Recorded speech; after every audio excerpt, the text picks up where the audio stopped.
ध्यान द्वैत से आरंभ होता है और अद्वैत में पूर्ण ईश्वर की उपासना से ईश्वर स्वरूप होने तक। मानव जीवन प्रेम की अनवरत खोज है, संसार के क्षणभंगुर स्नेह का नहीं, बल्कि उस अशर्त सर्वव्यापी शाश्वत प्रेम का जो परम सत्ता से प्रवाहित होता है। भक्ति, उपासना और समर्पण के सभी स्वरूपों में एक मार्ग ऐसा है जो हर अभिव्यक्ति से ऊपर उठता है, शाश्वत सत्ता पर ध्यान। ध्यान केवल एक साधना नहीं, यह प्रेम का सर्वोच्च कार्य है, क्योंकि यही वह क्रिया है जिसमें प्रेम करने वाला स्वयं को पूरी तरह प्रियतम में विलीन कर देता है। ध्यान का आरंभ द्वैत से शुरुआत में दो होते हैं, साधक और साध्य, उपासक और उपास्य, मानव हृदय और अनंत उपस्थिति। हम ध्यान में बैठते हैं क्योंकि भीतर एक दूरी का अनुभव होता है। हम ईश्वर की प्रशंसा करते हैं, उनकी आराधना करते हैं, उन्हें पुकारते हैं, उनसे प्रार्थना करते हैं।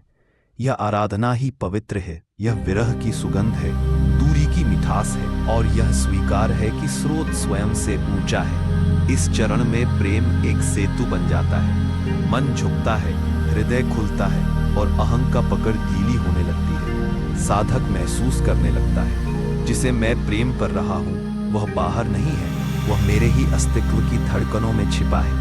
यही आध्यात्मिक प्रेम कथा की शुरुआत है। ध्यान की गहराई, अंतरंगता का उदय। जब ध्यान पकने लगता है, द्वैत सुबह की धूप में पिघलती बर्फ सा नरम हो जाता है। श्वास मंद हो जाती है, विचार हल्के हो जाते हैं और भीतर की उपस्थिति अधिक स्पष्ट होने लगती है। साधक एक अवर्णनीय निकटता अनुभव करता है, जैसे प्रियतम कोई दृश्य वस्तु नहीं, बल्कि स्वयं देखने वाले का सार हो। प्रेम शांत, स्थिर और प्रकाशमान हो जाता है। न मांग, न प्रार्थना, न पूजा, सिर्फ एक मौन संगति, जिसमें हृदय और शाश्वत सत्ता एक ही तरंग पर बैठे होते हैं। यह वह अंतरंग प्रेम है जिसके बारे में संत कहते हैं, एक ऐसा प्रेम जिसमें न रूप होता है, न अपेक्षा, न अलगाव। ध्यान का अंत, अद्वैत, ईश्वर भाव। जब ध्यान चरम पर पहुंचता है, सीमा मिट जाती है। अब ईश्वर से प्रेम करने वाला साधक नहीं रहता, केवल प्रेम ही शेष रहता है। ध्यान वहीं समाप्त होता है जहां ईश्वर और भक्त एक ही चैतन्य बन जाते हैं। प्रेमी समुद्र में घुलती नमक गुड़िया की तरह विलीन हो जाता है। जो बचता है वह है समुद्र, असीम, मौन, निर्मल। यही अंतिम सत्य है। सर्वोच्च प्रेम ईश्वर से प्रेम करना नहीं, ईश्वर होना है। यह जानना है कि जिस शाश्वत सत्ता की आराधना की, वही आपके अस्तित्व की मूल धड़कन है।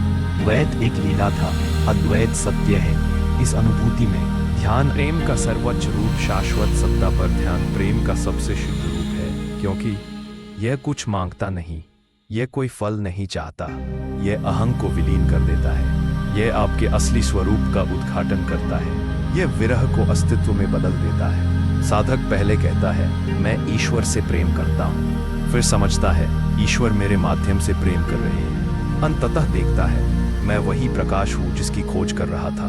यही है आध्यात्मिक यात्रा की पूर्णता। उपासना से आत्मसात, भक्ति से पहचान, प्रार्थना से उपस्थिति, द्वैत से अद्वैत।